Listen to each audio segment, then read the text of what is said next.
사람들이 AI를 만든 이유는 좀 일시키기 위해서요. 내가 기억한 내 기억 속에서 뭐를 끄집어내는 것보다는 AI에게 물어보면 금방 알 수가 있거든요. 근데 사람들은 AI를 만들어 놓고서는 이제 이런 걱정을 합니다. 일자리를 빼앗기면 어떻게 해야 되지? 나중에는 터미네이터처럼 이 AI가 인간을 지배하는 건 아닐까? 두려움을 갖게 될 것입니다.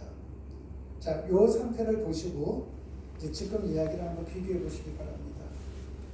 지금 저쪽에 이란이라든지 이라크라든지 이런 쪽에 보면요, 유프라데스 강과 티그리스 강이 이렇게 흐르는데 이쪽을 바벨로니아 그 문화권이라고 얘기를 합니다.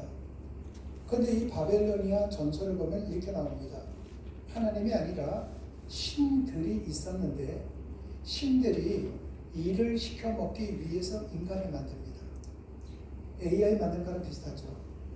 그런데 어느 날서부터인가 이 신들이 고민을 하기 시작하는 겁니다. 저 인간들에게 괜히 생각을 줬어. 저 인간들이 우리한테 대들면 어떻게 되지? 우리랑 싸우려고 하면 어떻게 되지? 고민을 하기 시작을 합니다.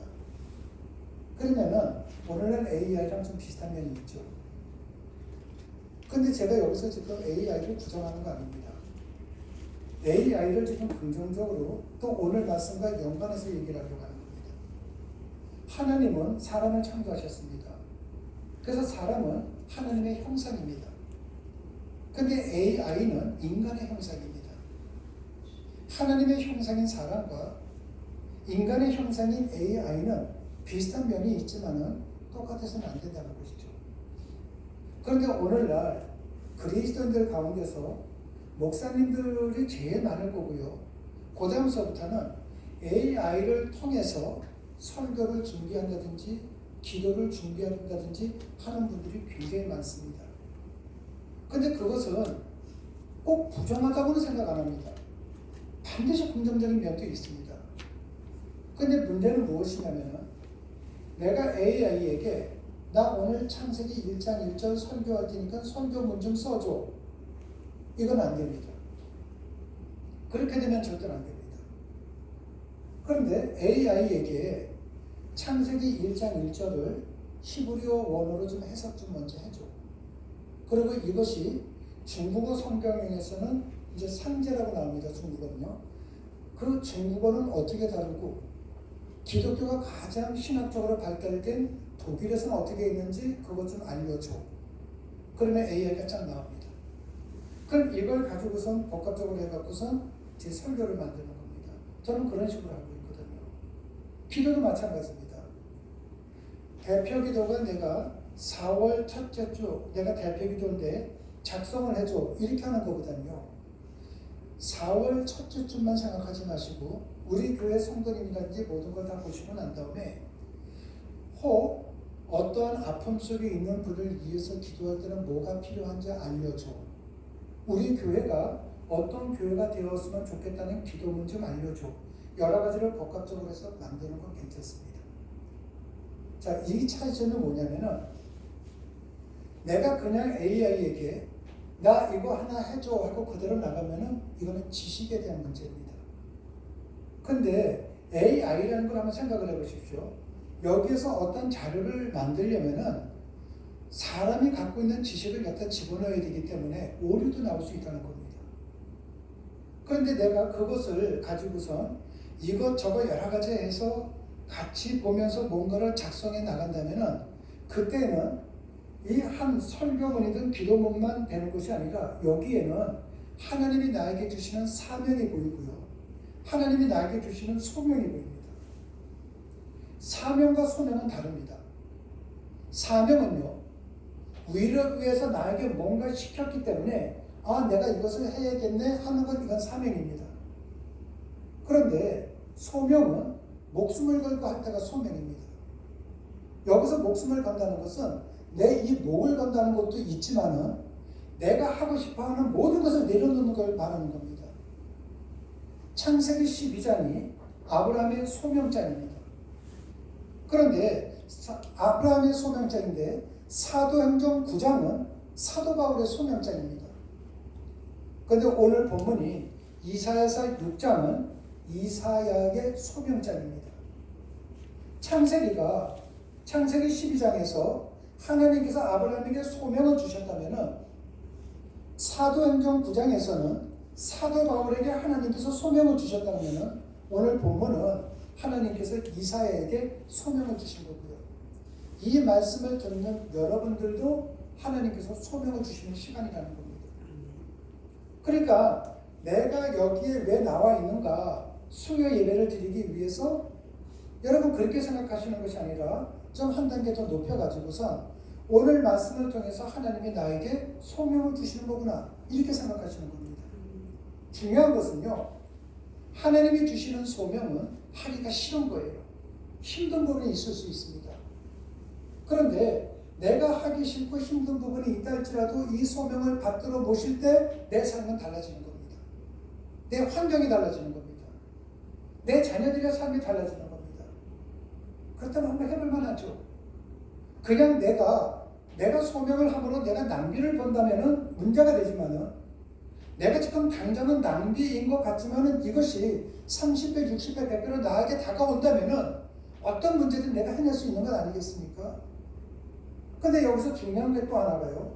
하나님의 사람들에게는 한 가지 공통점이 있는데 그것은 자신이 하나님을 찾은 게 아니라 하나님께서 그 사람을 찾아오셔서 불러주셨다는 것입니다. 여러분들이 이 자리에 하나님의 말씀을 듣기 위해서 오신 것이 아니라 하나님께서 여러분을 택해서 여러분을 지금 불러주셨기 때문에 이 자리에 있는 거예요. 한번 제가 한번 예를 한번 들어볼까요?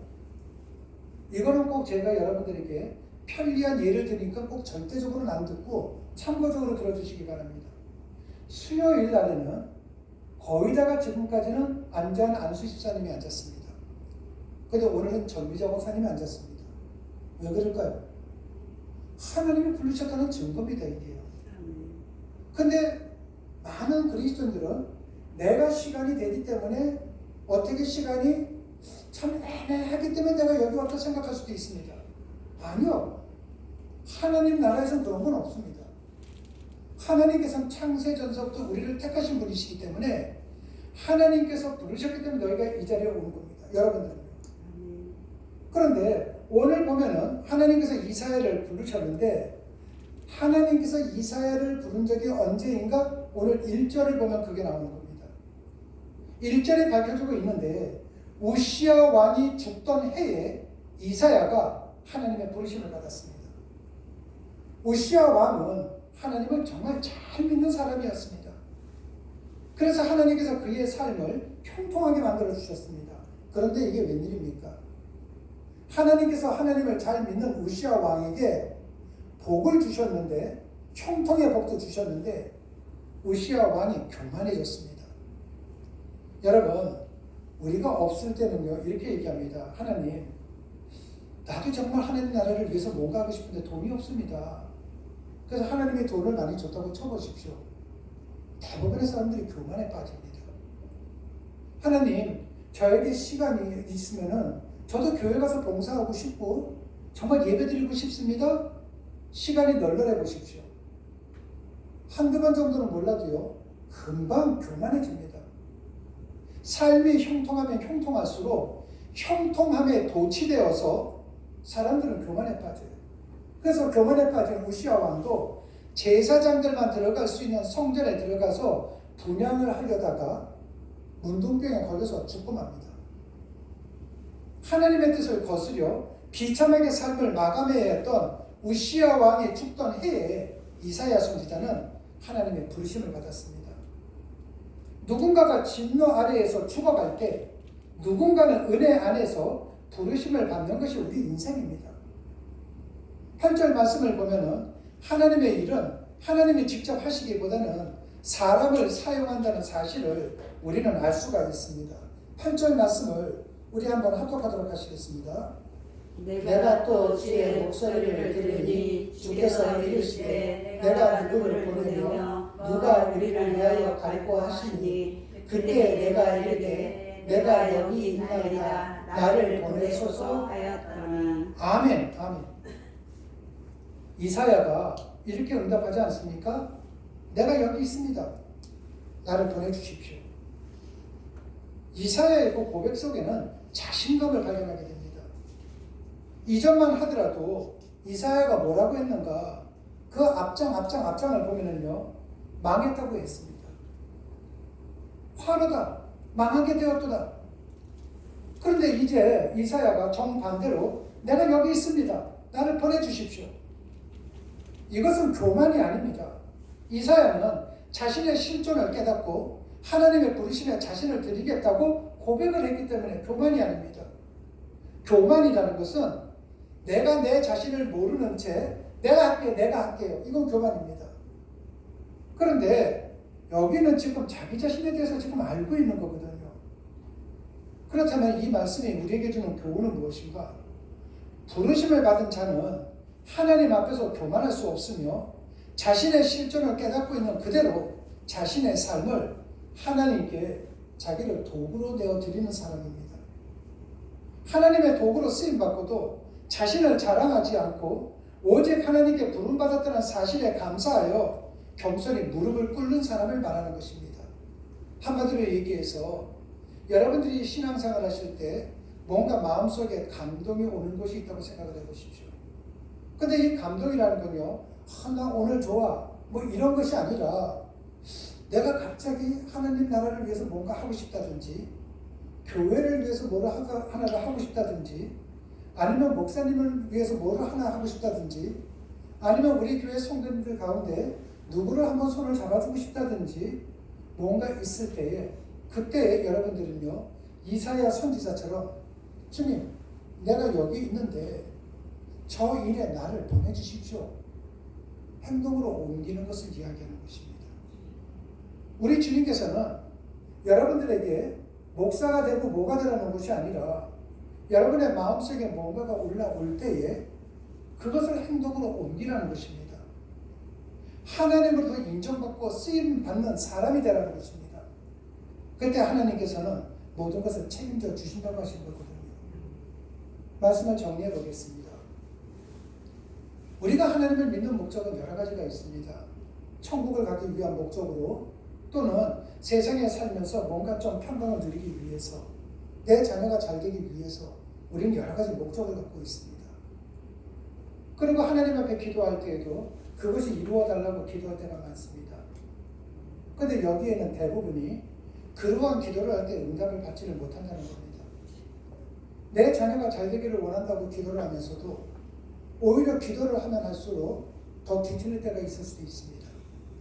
물질을 달라고 기도를 할 때에 어쩌면 더 가난 속에 빠질 때도 많습니다. 이유가 무엇인가? 이유는 한 가지입니다. 하나님으로부터 그 응답을 받기 위한 방법을 지금 잘 모르고 있다는 것입니다. 내가 하나님 앞에 나갈 때 다른 방법으로 한다면 하나님께서 반드시 응답을 주시는 분이거든요.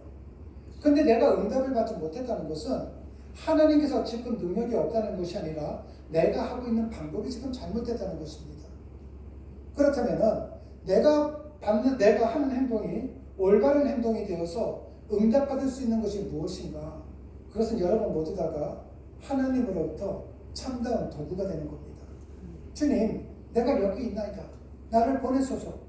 여러분 모두 다가 능동적으로 자발적으로 그렇게 고할 수 있는 그 위치에 올라오는 것입니다. 거기는 거룩하고 큰 것이 아니라 작은 거 하나서부터 시작이거든요.